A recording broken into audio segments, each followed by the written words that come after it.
Water, water everywhere, but none to drink. It's difficult to come to terms with the fact that water occupies 80% of the Earth's surface.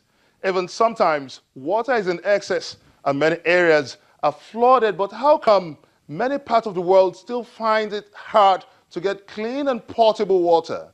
It's also not been easy getting enough water for agriculture. What is the role of the federal government in finding a lasting solution to the challenge of access to water for the human race? Welcome to Question Time. I'm Benga Ashiru. You may also send us your comments on our various social media platforms showing on your screen. As part of moves to save the receding of Lake Chad Basin from drying up, the federal government has adopted both short and long-term solutions in tackling this challenge. In a bid to get to the heart of the story, Channels TV was at the Federal Ministry of Water Resources in Abuja, where we met the Minister of Water Resources, Engineer Suleiman Adamu. He explains that the federal government has adopted a long-term plan of inter-basin transfer from the Congo Basin to the Lake Chad Basin.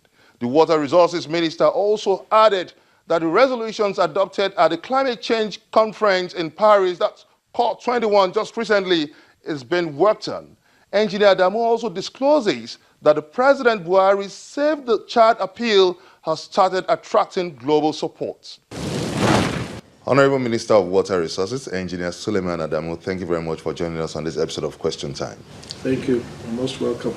Let's start this conversation by telling us your reform agenda and the roadmap for the development of the water sector in Nigeria, especially in this year 2016. Quite a number of plans. Number one, and which I think is the most important one, is that we want to revamp the River Basin Development Authorities. Over the years, through lots of reforms and the changes of legislation, the river basins have departed, in terms of operations, they've departed from what their role ought to have been when they were first created. So we want to take them back to that situation whereby there are key factors in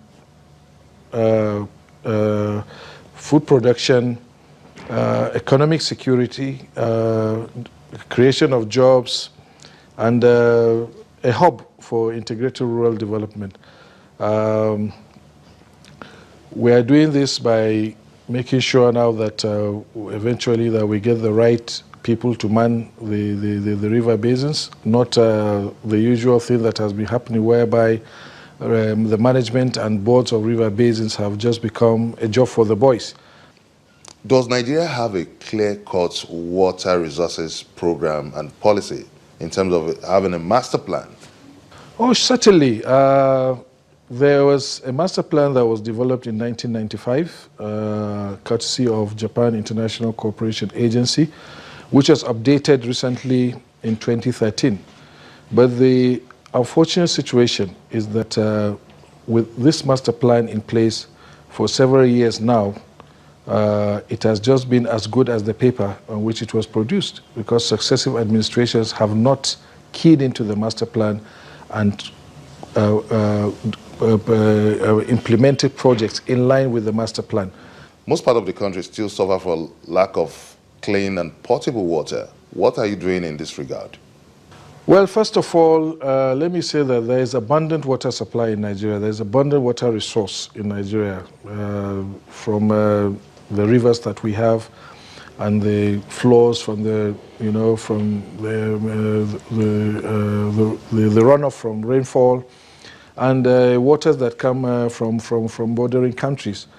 Our major problem is managing this water resource.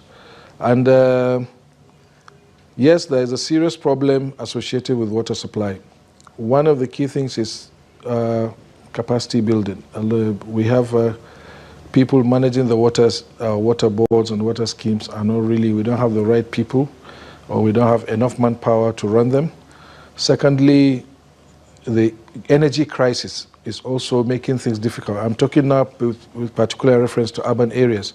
It's very, very difficult with the energy crisis for any water treatment plant in any city to run at 100% capacity. Three, we have a problem associated with with the cost of equipment and the maintenance of equipment. We don't manufacture any water treatment facilities or conveyance systems or pumps and other transmission appliances.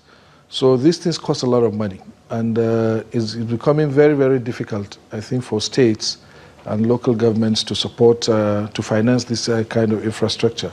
But these things must be done. And there's some kind of erroneous assumption that the federal government or the Federal Ministry of Water Resources should be responsible for these kind of things. The answer is no. The states and local governments are essentially responsible for providing water supply to the communities. The role of the Federal Ministry of Water Resources and federal government, by extension, is to be a facilitator, to make the rules, set the standards, and so on. But occasionally we know there are problems, and once in a while also the federal government comes in to intervene. Now, findings shows that previous administration raised access to water supply from 58% to 69%, and now the 31% forms 52.7 million of Nigeria's population. What is the hope for this set of people? That is a huge number, indeed. There's a lot of hope. We are trying to kind of stimulate the states and the local governments now. Right now we are designing a program aligned to the Sustainable Development Goals so that we can achieve the coverage that is required by the year 2030. Let's take a look at the rural areas. Do you have a rural water supply program? What are your plans for the rural areas in the country? Well, like I said, essentially the program I was talking about is basically targeted at the rural population, probably some small towns, water supply schemes, and also we have program for the internal displaced people in the camps. Essentially that is what it is, because the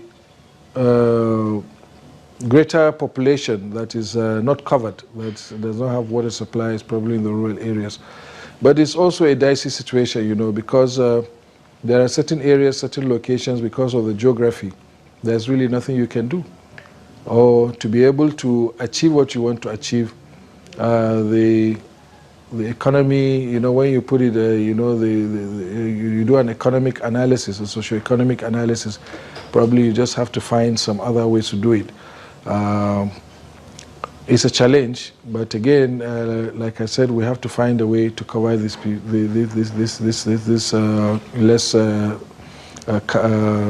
underprivileged people that have no access to water. I think one of the challenges also, don't forget also the urban areas. It's quite a shame that I don't think there is any Nigerian city that can boast of 100% coverage for its people. So as we look at the rural areas, we also have to think very hard how to supply our cities. Even Abuja, for example, I'm sure, and Lagos, despite all the investments over the last 20 years, they're still not covered by 100% water supply.